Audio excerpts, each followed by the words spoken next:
good morning. Alas 9 na ng umaga. Magpe-prepare na tayo ng ating tanghalian. Late na po pero kailangan pa rin kasi wala tayong ulam. Ang ulam natin na ipe-prepare natin ngayon ay ito. Meron akong kinuha ditong purple na gabi. Ayan.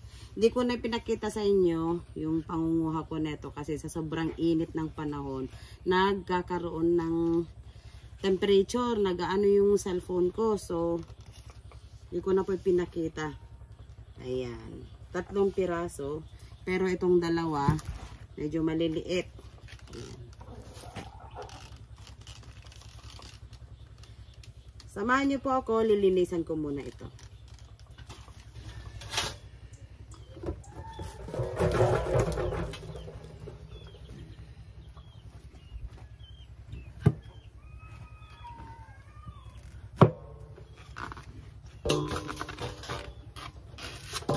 Hatiin ko muna ito tapos huhugasan ko bago ko ito balatan.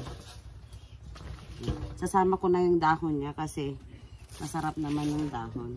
Kasi ano pa lang naman, hindi pa naman masyadong matigas yung dahon niya. Okay pa lang. Tatanggalin ko yung kanyang eto niya, yung laman niya. Tapos hatiin ko lang ng ganon, yung eksaktong magkakasya lang sa ating planggana. Ito, malaki. Tatanggalan ko dito ng laman. Ayan. Hindi ko na pinakita. Kasi wala akong videographer.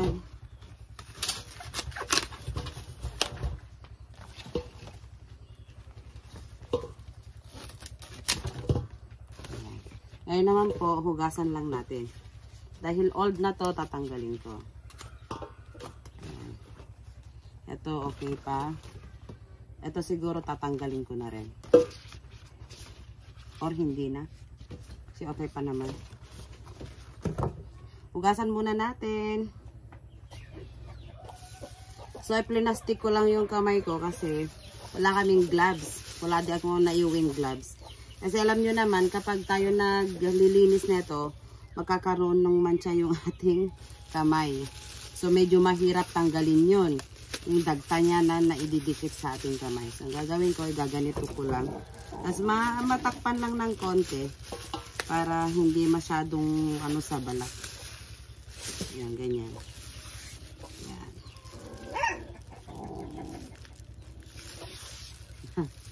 Yan si Tito Pre. Kuman nyo nga inikan idan?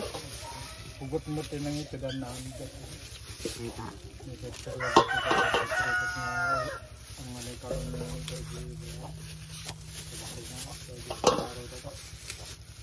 Naladaw kang kung ano man.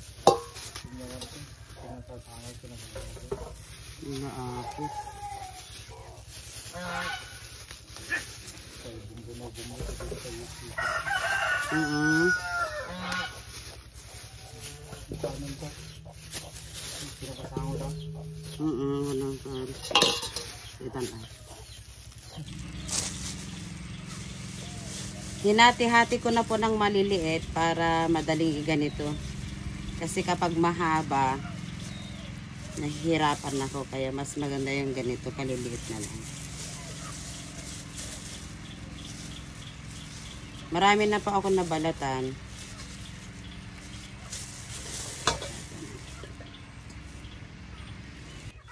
Hello! Tapos na tayong nag-ayos ng ating mga gulay. So, luluto na natin. Kanina, nagpaayos ako ng luya sa mga bata. So, may luya tayo dito. Mayroon tayong bawang at sibuyas.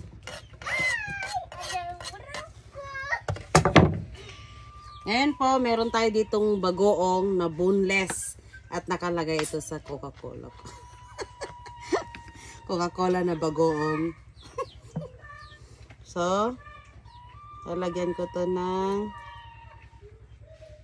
Ang sarap po ng bagoong na to, lalagyan lang ito ng kalamansi. Grabe, yummy na talaga.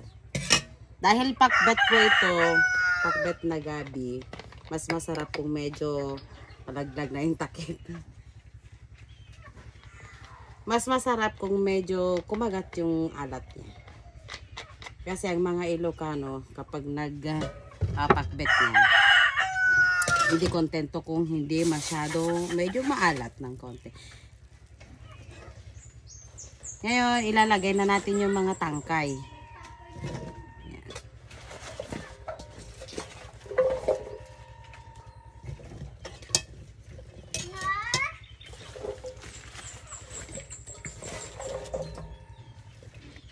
Ngayon, lalagyan ko po ito ng tubig. Konti lang kasi magtutubig naman tong ating gabi. Ngayon, itong dahon niya, hindi ko pa po inilagay. Gagawin ko lang ganito. Lulukot-lukotin ko lang siya ng ganito. Then, ayan. Tapos, kapag medyo luto na yung, yung gabi, yung tangkay, gagawin ko, ilalagay ko na siya. Kasi ito medyo madali lang maluto.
Luto na po yung ating pakbet na gabi.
Nakaalam na ko. Diyan, kastang ko yun. Oo, doon nakalikat.